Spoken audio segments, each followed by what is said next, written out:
नमस्कार विद्यार्थियों। एमए उत्तरार्ध प्रथम प्रश्न पत्र गद्य साहित्य की कक्षा में आपका स्वागत है। हम आपके निबंध संग्रह की पुस्तक में से रामचंद्र शुक्ल के निबंध कविता क्या है को पढ़ रहे थे। आज हम इसके अंतर्गत इसके अन्य विषयों के बारे में चर्चा करेंगे।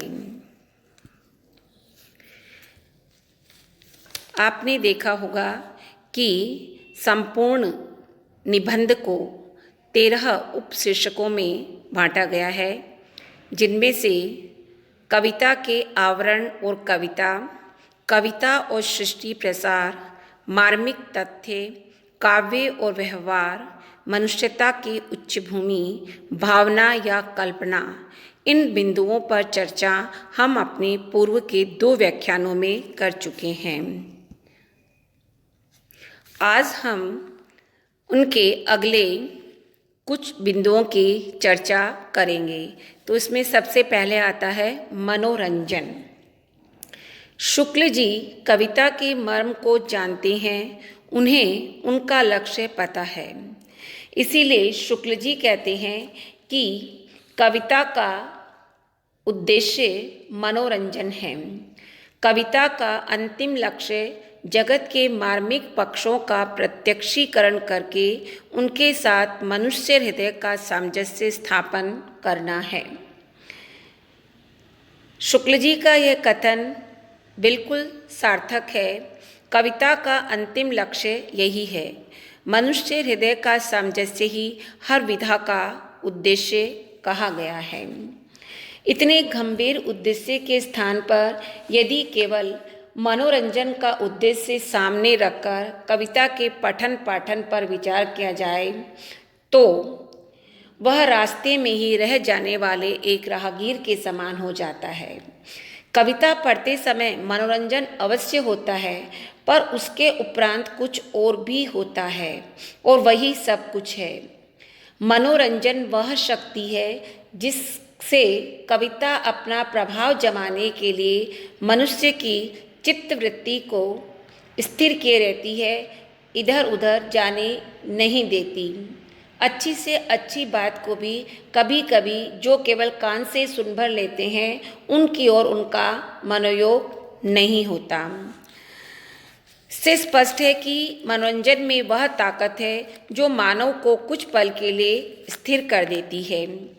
शुक्ल जी आगे कहते हैं कि उन्हें कविता की समझ है, वे कविता की कार्य क्षमता जानते हैं। इसलिए उन्होंने लिखा है कि कविता अपनी मनोरंजन शक्ति द्वारा पढ़ने या सुनने वाले का चित्त रमाए रहती है। जीवन पट पर उक्त कर्मों की सुंदरता या विरूपता अंकित करके हृदय के मर्म स्थलों का स्पर्श करती है। मनुष्य के कुछ कर्मों में जिस प्रकार दिव्य सौंदर्य और माधुर्य होता है, उसी प्रकार कुछ कर्मों में भीषण कुरूपता और भद्दापन होता है। इसी सौंदर्य या कुरूपता का प्रभाव मनुष्य के हृदय पर पड़ता है और इस सौंदर्य या कुरूपता का सम्यक प्रत्यक्षीकरण कविता ही कर सकती है। आगे स्पष्ट रूप से कहा गया है, अर्थात कहने का अभिप्राय ये कि कविता जो है वो जीवन के सुंदर और असुंदर पक्षों को उजागर करती, हृदय के मर्म स्थल को छूती है। वह मनुष्य के कर्म सौंदर्य और अकर्म सौंदर्य का प्रत्यक्षीकरण करवाती है। यह कार्य कविता ही कर सकती है। इतना ही नहीं, कविता की इसी रमाने वाली शक्ति को देखकर पंडित जगन्नाथ ने रमणीयता का पल्ला पकड़ा है। एक प्रकार से कविता का उद्देश्य मनोरंजन करना है, परंतु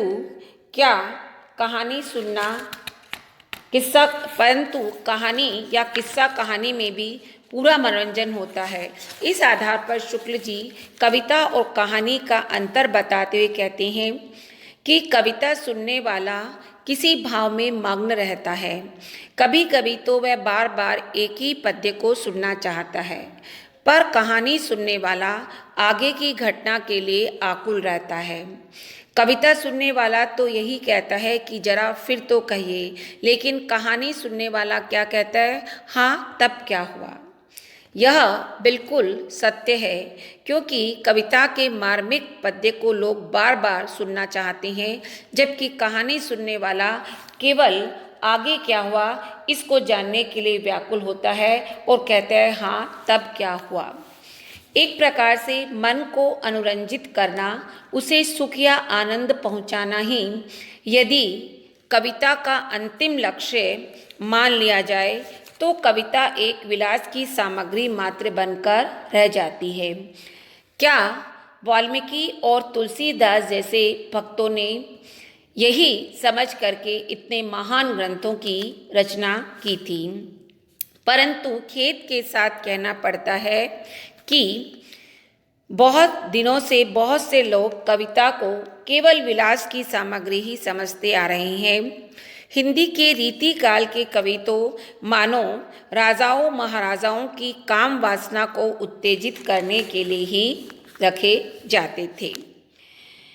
तो इस आधार पर शुक्ल जी का यह कथन बिल्कुल सत्य है। कविता के बारे में आज भी लोगों की धारणा अच्छी नहीं है।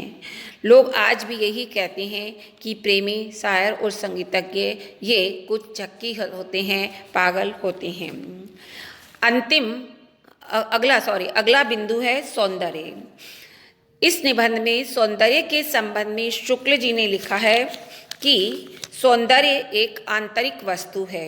सौंदर्य बाहर की वस्तु नहीं, मन के भीतर की वस्तु है।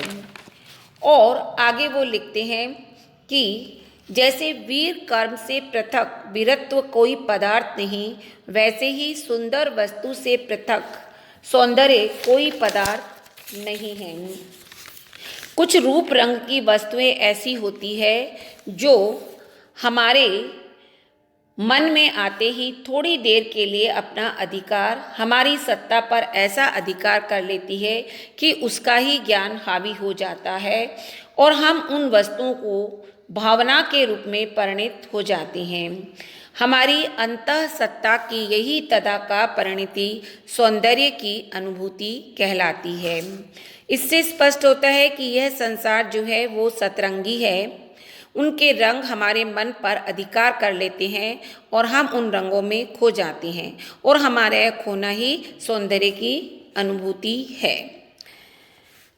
सौंदर्य को समझने के लिए शुक्ल जी ने कई उदाहरण दिए हैं कि जिस वस्तु के प्रत्यक्ष ज्ञान या भावना से तदाकार परिणति हमारी जितनी अधिक होगी उतनी ही वह वस्तु हमारे लिए सुंदर कही जाएगी। ऐसे में भीतर बाहर का भेद व्यर्थ है। जो भीतर है वही बाहर भी कहा जाएगा। इसके अतिरिक्त शुक्ल जी का मानना है कि सुंदर और कुरूप काव्य के बस ये दो ही पक्ष हैं। भला बुरा, शुभ अशुभ, पाप पुण्य, मंगल अमंगल, अनुपयोगी उपयोगी, ये सब शब्द काव्य क्षेत्र के बाहर हैं। ये नीति, धर्म, व्यवहार, अर्थशास्त्र आदि के शब्द हैं। शुद्ध काव्य क्षेत्र में न तो कोई बात भली कही जाती है और न बुरी, न शुभ न अशुभ, न उपयोगी न अनुपयोगी। इन सब बातें केवल दो ही रूपों में दिखाई जाती है और वह है सुंदर और असुंदर। और कवि की दृष्टि तो सौंदर्य की ओर ही जाती है, चाहे वह सौंदर्य वस्तुओं के रंग रूप में हो अथवा मनुष्यों के मन, वचन और कर्म आदि में हो। यही कारण है कि हम देखते हैं कि निराला की तोड़ती पत्थर कविता आज भी प्रासंगिक है। दिनकर का रश्मिरथी, बाबा नागार्जुन का शासक की बंदूक और अकाल और उसके बाद आदि कविताएं इसी तरह की कविताएं हैं। उत्कर्ष साधन के लिए, प्रभाव की वृद्धि के लिए कई लोग कई प्रकार के सौंदर्यों का मेल करते हैं। इसके अतिरिक्त सौंदर्य जो है वह केवल कवि की दृष्टि के अंतर्गत होता है और कवि की दृष्टि ही सौंदर्य की पारखी है। अगला बिंदु है हमारा चमत्कारवाद। शुक्ल जी चमत्कार को मनोरंजन की सामग्री मानते हैं। उनका स्पष्ट मानना है कि चमत्कार मनोरंजन की सामग्री है, इसमें संदेह नहीं है। इसमें जो लोग मनोरंजन को ही काव्य का लक्ष्य समझते हैं, वे यदि कविता में चमत्कार ही ढूंढा करें तो कोई आश्चर्य की बात नहीं, पर जो लोग इससे ऊंचा और गंभीर लक्ष्य समझते हैं, वे चमत्कार मात्र को ही काव्य नहीं मान सकते। इससे स्पष्ट है कि कविता के ऊंचे लक्ष्य के अभिलाषी मनुष्य चमत्कार को काव्य नहीं मानते, और उनका मानना है कि चमत्कार का संबंध उक्ति से है। इसके तहत वर्ण विन्यास की विशेषता जो कि अनुप्रास में होती है, शब्दों की क्रीड़ा जो कि श्लेष और यमक में होती है, और वाक्य की वक्रता जो कि परिसंख्या, विरोधाभास, असंगति आदि में होती है, ये सभी बातें आती है। जब किसी काव्य को सुंदर बनाने के लिए बार बार वर्ण की आवृत्ति हो तो वह अनुप्रास अलंकार कहलाता है। किसी विशेष वर्ण की आवृत्ति से वाक्य सुंदर लगने लगता है। उदाहरण के लिए मुदित महापति मंदिर आए, ये अनुप्रास अलंकार का उदाहरण है। शुक्ल जी का मानना है कि चमत्कार का प्रयोग भावुक कवि करते हैं, पर किसी भाव की अनुभूति को तीव्र करने के लिए करते हैं। शुक्ल जी ने कहा कि यदि उक्ति वैचित्र्य शून्य है तो वह काव्य के अंतर्गत न होगा, और यदि कोई वाक्य जिसमें भाव या कर्म विचार की व्यंजना कुछ भी न हो पर उक्ति वैचित्र्य है तो वह खास काव्य माना जाएगा। जैसे कि पद्माकर का यह सीधा साधा वाक्य, नैन नचाई कही मुस्काई लला फिर आयो खेलन होरी, अर्थात राधा नायिका नैन नचाती है, मुस्कुराकर कहती है कि हे लल्ला होली खेलने फिर आइयो। इसमें आत्मिक प्रेम है, प्रेमिका का सादर अनुग्रह है, इसलिए वैचित्र्य के बावजूद भी यह काव्य है, क्योंकि पद्माकर का कहने की शैली उत्कृष्ट है। हर क्षेत्र में कहने की शैली ही मनुष्य को श्रेष्ठ बनाती है। इस शैली के कारण ही कबीर जो है वो जन जन के कंठहार कहे जाते हैं। आगे देखिए, शुक्ल जी की कलम संभल पर चलती है, लेकिन यही कलम जो है वो केशव के पार आकर कठोर हो जाती है। यहाँ तक कि वो केशव को कठिन काव्य का प्रेत भी घोषित करते हैं। इसी कठोरता के कारण शुक्ल जी लिखते हैं कि केशव की रामचंद्रिका में 2500 ऐसे पद्य हैं जिनमें अलंकारों के चमत्कार के सिवा हृदय को स्पर्श करने वाली या किसी भावना में मग्न करने वाली कोई बात नहीं मिलेगी। उदाहरण के लिए उनका पताका और पंचवटी का वर्णन लिया जा सकता है। सच में देखा जाए तो शुद्ध काव्य ये नहीं कहा जा सकता, यह एकमात्र उक्ति ही है। यह हृदय के मर्म स्पर्श के दरवाजे तक भी नहीं पहुंच सकती है। इसके विपरीत हृदय के दरवाजे तक मतिराम के सवैये आदि पहुंचते हैं। आगे कवि का कहना है कि किसी उक्ति की तह में उसके प्रवर्तक के रूप में यदि कोई भाव या अंतर्वृत्ति छिपी है तो चाहे वैचित्र्य या चमत्कार ही है तो थोड़ी देर के लिए कुछ कुतूहल या मन बहला हो जाए, पर काव्य को लीन करने वाली सरसता उसमें नहीं कही जा सकती। और उक्ति के लिए यह आवश्यक नहीं है कि वह सदा विचित्र, अद्भुत या लोकोत्तर हो। ऐसी ही जो सुनने में नहीं आया करती, जिसमें बड़ी दूर की सूझ होती है, ऐसी उक्ति जिसे सुनते ही मन में किसी भाव या मार्मिक भावना के उत्पन्न होने लगे, तभी वह काव्य कहा जाता है। अन्यथा काव्य और सुक्ति में कोई अंतर नहीं है। यदि किसी उक्ति में रसात्मकता और चमत्कार दोनों हो तो प्रधानता का विचार करके ही उसे सुक्ति या काव्य कहा जा सकता है। सारांश ये है कि उनकी उक्ति में एक पूरी कल्पना होनी चाहिए, और इसके विपरीत हम देखते हैं कि बिहारी की उक्तियां हैं जो केवल चमत्कार ही करती है और एक अत्युक्ति जैसे कि विरह ताप की लपट के मारे माघ के महीने में पड़ोसियों का रहना कठिन हो जाता है।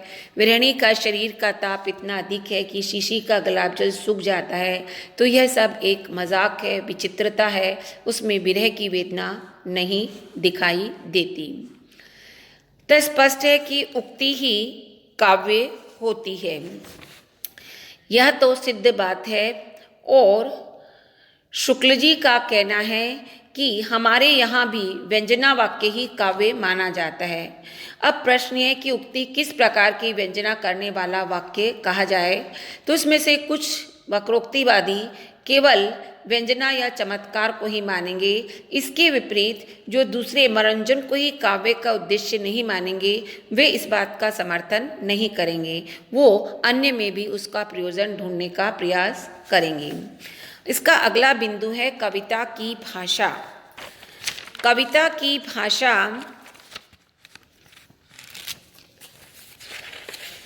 कविता की भाषा के संबंध में हम कह सकते हैं कि कविता में कही गई बात चित्र रूप में जब हमारे सामने आती है, वह ऐसे रूपों और व्यवहारों को ही लेती है जो स्वाभाविक होते हैं। वह ऐसी चीज़ों को चुनती है जो मनुष्य को सबसे अधिक दिखाई पड़ती है। शुक्ल जी मानव मन के ज्ञाता थे। उन्होंने स्पष्ट लिखा है कि भविष्य का ज्ञान अत्यंत अद्भुत एवं रहस्यमय है, जिसके कारण प्राणी आने वाली विपत्ति की कुछ भी भावना न करके अपनी दशा में मग्न रहता है। सच में भविष्य का ज्ञान अज्ञात है। हम देखेंगे कि आज संपूर्ण जगत कोरोना जैसी वैश्विक महामारी के चपेट में है। निश्चित रूप से भविष्य अज्ञात होता है।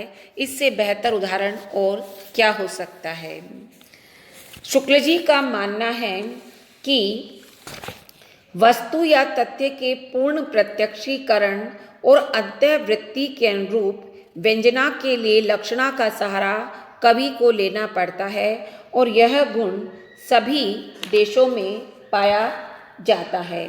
तो एक प्रकार से ये कविता की भाषा की पहली विशेषता है। जैसे तुलसीदास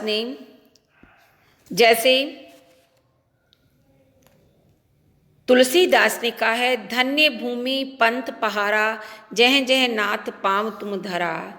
पद्माकर में भी कहते हैं, बनन में बागन में बागरो बसंत है। शुक्ल जी कहते हैं कि कविता की भाषा की दूसरी विशेषता यह रहती है कि उसमें जाति संकेत वाले शब्दों की अपेक्षा विशेष रूप व्यापार सूचक शब्द अधिक रहते हैं। जैसे यदि अपनी पत्नी पर अत्याचार करने वाले किसी व्यक्ति को उसे समझाना है तो वह कहेगा कि तुमने इसका हाथ पकड़ा है। वह यह नहीं कहेगा कि तुमने इसके साथ विवाह किया है, क्योंकि यहाँ विवाह शब्द और हाथ पकड़ना स्वाभाविक व्यापार पर ध्यान देना जरूरी है। विवाह के अंतर्गत अनेक विधि विधान हैं, जबकि हाथ पकड़ना अधिक व्यंजक है, क्योंकि इसमें सहारा देने का भावबोध पैदा होता है। शुक्ल जी कहते हैं कि कविता की भाषा में वर्ण विन्यास इसकी तीसरी विशेषता है। शुक्ल जी स्पष्ट रूप से लिखते हैं कि काव्य एक बहुत ही व्यापक कला है। जिस प्रकार मूर्त विधान के लिए कविता चित्र विधा की प्रणाली का अनुसरण करती है, उसी प्रकार नाद सौष्ठव के लिए वह संगीत का भी कुछ सहारा लेती है। नाद सौंदर्य से कविता की आयु बढ़ती है, अतः नाद सौंदर्य का योग भी कविता का पूर्ण स्वरूप खड़ा करने के लिए कुछ न कुछ आवश्यक होता है। इसे हम बिल्कुल हटा नहीं सकते। उपयुक्त कथन से स्पष्ट है कि काव्य एक विशिष्ट कला है। कविता मूर्त विधान और चित्र विधान का अनुसरण करती है। वह नाद सौष्ठव के लिए संगीत का भी सहारा लेती है और नाद सौंदर्य से कविता की आयु बढ़ती है। यह कविता को पूर्ण स्वरूप भी प्रदान करता है। कविता की भाषा की चौथी विशेषता यह है कि कहीं कहीं व्यक्तियों के नामों के स्थान पर उनके रूप गुण या कार्यबोधक शब्दों का व्यवहार किया जाता है और यह गुरुतर उद्देश्य प्रदान करता है। शुक्ल जी का ऐसा ही मानना है। वे स्पष्ट लिखते हैं कि मनुष्यों के नाम यथार्थ में कृत्रिम संकेत है जिसमें कविता की पूर्ण पोषकता नहीं होती। अतएव कवि मनुष्यों के नामों के स्थान पर कभी कभी उसके रूप, गुण या व्यापार की ओर इशारा करता है, जो स्वाभाविक और अर्थगर्भित होने के कारण सुनने वाले की भावना के निर्माण में योग देते हैं। जैसे कि गिरधर, मुरारी, त्रिपुरारी, दीनबंधु, चक्र पाणी, मुरलीधर इत्यादि शब्द ऐसे ही हैं। इससे स्पष्ट है कि मनुष्य के नाम कृत्रिम संकेत है, यह कविता की पूर्ण परिपोषिका नहीं हो सकती। कवि मनुष्यों के नाम के स्थान पर मनुष्यों के रूप और गुण की ओर भी इशारा करते हैं। अगला बिंदु है अलंकार। शुक्ल जी अलंकार को काव्य का साधन मानते हैं, वे इन्हें साध्य स्वीकार नहीं करते। उन्होंने अपने निबंध में स्पष्ट लिखा है कि कविता में भाषा की सब शक्तियों से काम लेना पड़ता है। वस्तु या व्यापार की भावना चटकीली करने और भाव को अधिक उत्कर्ष पर पहुंचाने के लिए कभी किसी वस्तु का आकार या गुण बढ़ाकर दिखाना पड़ता है, तो कभी उसके रूप रंग मिलाकर तीव्र करने के लिए समान रूप धर्मशाली और वस्तुओं को सामने लाकर रखना पड़ता है। कभी कभी बात को घुमा फिरा कर कहना पड़ता है। इस तरह के भिन्न भिन्न विधान और कथन के ढंग अलंकार कहलाते हैं।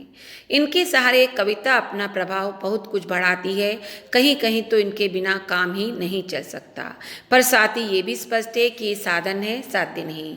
इससे स्पष्ट है कि अलंकार वस्तु और व्यापार को चटकीली बनाते हैं, भाव को उत्कर्ष तक पहुँचाने में सहायता करते हैं। ये साधन है, साध्य नहीं। अलंकार नव यौवना को नवीनता प्रदान करते हैं, यह कविता को भूषित करते हैं, कविता को उत्तम बनाते हैं। अलंकार संप्रदाय के प्रवर्तक आचार्य भामे ने कहा है कि यदि स्त्री का सुंदर मुखमंडल भी अलंकार के अभाव में सुशोभित नहीं होता, उसमें निखार लाने के लिए अलंकरण की आवश्यकता होती है। अलंकार चाहे वह अप्रस्तुत वस्तु योजना के रूप में हो यानी उपमा रूपक उत्प्रेक्षा, चाहे वर्ण विन्यास के रूप में यानी अनुप्रास, वे प्रस्तुत भाव या भावना के उत्कर्ष को ही बढ़ाते हैं। उदाहरण के लिए उपमा में दो वस्तुओं के गुण, प्रकृति आदि में समानता दिखाई जाए या उनकी तुलना की जाए, वहाँ उपमा अलंकार होता है। हरिपद कोमल कमल सेम, यहाँ पर हरि के पैरों की तुलना कमल के फूल से की गई है, उन्हें कमल के फूल के समान कोमल बताया गया है, अतः यह उपमा अलंकार है। इसी प्रकार से रूपक, उत्प्रेक्षा आदि अनेक अलंकारों का प्रयोग होता है। वर्ण विन्यास में अनुप्रास अलंकार का भी प्रयोग होता है। जहाँ किसी काव्य को सुंदर बनाने के लिए सिर्फ वर्ण की बार बार आवृत्ति हो, तो वहाँ अनुप्रास अलंकार होता है। शुक्ल जी आगे कहते हैं कि भरत मुनि अलंकारों के साथ साथ रस की प्रधानता की ओर भी संकेत किया है। जो शास्त्रीय विचार गंभीर और सूक्ष्म होता गया, त्यों तो साधनों को विकत करके काव्य के नित्य स्वरूप या मर्म शरीर को अलग निकालने का प्रयास बढ़ता गया। शुक्ल जी का कहना है कि अलंकार प्रस्तुत वर्ण वस्तु नहीं, बल्कि वर्णन की भिन्न भिन्न प्रणालियां हैं। कहने के खास ढंग है, अलंकार वर्णन करने की प्रणाली है। अलंकार काव्य को शोभा बढ़ाने वाले उपादान हैं। शुक्ल जी लिखते हैं, सुंदर अर्थ की शोभा बढ़ाने में जो अलंकार प्रयुक्त नहीं, वे काव्य अलंकार ही नहीं। वे ऐसे ही हैं जैसे शरीर पर से उतारकर किसी अलग कोने में रखा हुआ गहनों का ढेर। किसी भाव या मार्मिक भावना से असंबद्ध अलंकार चमत्कार या तमाशे मात्र हैं। अर्थात अलंकार काव्य की शोभा बढ़ाते हैं, काव्य को मांझकर चमकीला बनाते हैं, कविता रूपी फसल को सींच कर सोना उगाने का काम करते हैं। अलंकार काव्य को विशिष्टता प्रदान करते हैं। अगला बिंदु है कविता पर अत्याचार। शुक्ल जी कविता पर अत्याचार करना स्वीकार करते हैं। उनका मानना है कि लोभियों और स्वार्थियों ने ही उसका गला दबाया है। जैसे कविता पर अत्याचार तो बहुत हुआ है, लोभियों और स्वार्थियों और खुशामदियों ने उनका गला दबाकर कहीं अपात्रों की आसमान पर चढ़ने वाली स्तुति करवाई है, तो कहीं द्रव्य न देने वालों की निराधार निंदा। ऐसी तुच्छ वृत्ति वालों का अपवित्र हृदय है, कविता के निवास के योग्य नहीं है। सच में देखा जाए तो हिंदी साहित्य का रीतिकाल ऐसे लोभियों और स्वार्थियों से भरा पड़ा है। ऐसे राजाओं का हृदय सच में अपवित्र है, कविता उनके योग्य नहीं है। कविता के बारे में वे लिखते हैं कि कविता देवी के मंदिर ऊंचे, खुले, विस्तृत और पुनीत हृदय हैं। सच्चे कवि राजाओं की सवारी ऐश्वर्य की सामग्री में ही सौंदर्य नहीं ढूंढा करते। वे फूस के झोंपड़ों, धूल मिट्टी में सने किसानों, बच्चों के मुंह में चारा डालते हुए पक्षियों, दौड़ते हुए कुत्तों और चोरी करती हुई बुल्लियों में कभी कभी सौंदर्य का दर्शन करते हैं, जिनकी छाया भी महलों तक, दरबारों तक नहीं पहुंच सकती। श्रीमानों के शुभ आगमन पर पद्य बनाना, बात बात में उनको बधाई देना कवि का काम नहीं है। जिनके रूप या कर्मकलाप जगत और जीवन के बीच में उसे सुंदर लगते हैं, उन्हीं के वर्णन में वह स्वांतः सुखाय प्रवृत्त होता है। इससे स्पष्ट है कि कविता पवित्र मंदिर है, राजाओं का ऐश्वर्य सामग्री नहीं है। वह खेत खलिहानों में सौंदर्य ढूंढने की अभिलाषी है। वह धूल दूसरित स्त्री का चित्र खींचती है। वह संसार को स्वांतः सुखाय का पाठ पढ़ाती है। कवि को किसी राजाओं की जरूरत नहीं है। कुंभन दास अकबर के निमंत्रण पर पैदल ही फतेहपुर सिकरी गए, पर जिस पर अफसोस करके उन्होंने लिखा, संतन को कहाँ सीकरी सो काम, अर्थात किसी संत को फतेहपुर सिकरी से क्या काम हो सकता है। इसी प्रकार से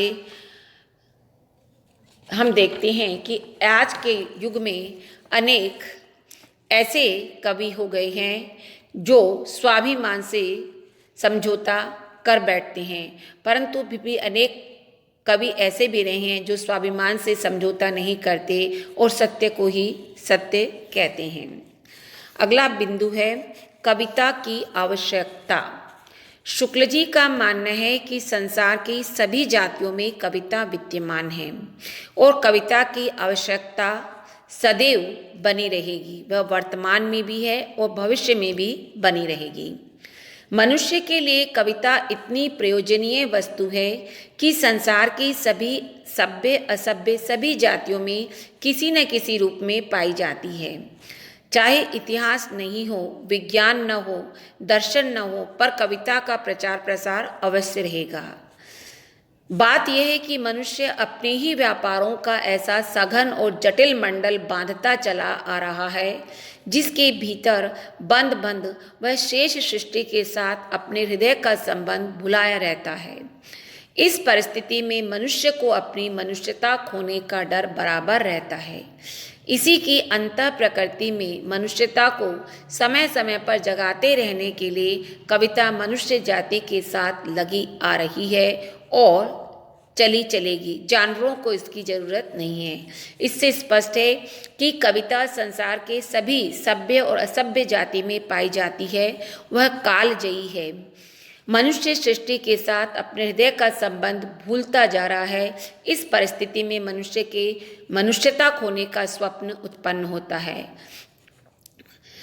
इसी स्वप्न को जगाने का काम कविता सालों से करती आ रही है और आगे भी करती रहेगी। कविता की आवश्यकता निश्चित रूप से मनुष्यों को ही है। इतना ही नहीं, आगे वो लिखते हैं कि रघुवीर शाही ने कविता क्या बचाती है, इसमें लिखा है कि मैं सिर्फ इतना ही कहूँगा कि ऐसी श्रृंखला के अंदर जो चीज़ें इंसान को उसके शरीर के द्वारा उसकी अनुभूति और आत्मा में खुशी देती है, उन्हें कविता ही बचा सकती है। इससे स्पष्ट है कि कविता आत्मा की खुशी बचाती है। कविता हमें आज़ाद करती है। इस कविता ही मनुष्य को मनुष्यता सिखाती है। कविता के माध्यम से ही मनुष्य एकालाप कर सकता है। अतः संपूर्ण निबंध का अध्ययन करने के पश्चात निष्कर्ष रूप में हम यही कह सकते हैं कि कविता क्या है। यह रामचंद्र शुक्ल का एक ज्ञानपरक चिंतन परक निबंध है। यह निबंध जगत से परिचय करवाता है, कविता की आवश्यकता चिन्हित करता है, हृदय के भावात्मकता से परिचय करवाता है, सभ्यता के विकास की कहानी कविता के प्रसार का दिग्दर्शन कराता है, बिंब ग्रहण और अर्थ ग्रहण का भेद बतलाता है। यह स्मृति जीवी बनाता है, मनुष्य की स्वार्थ वृत्तियों से परिचय करवाता है।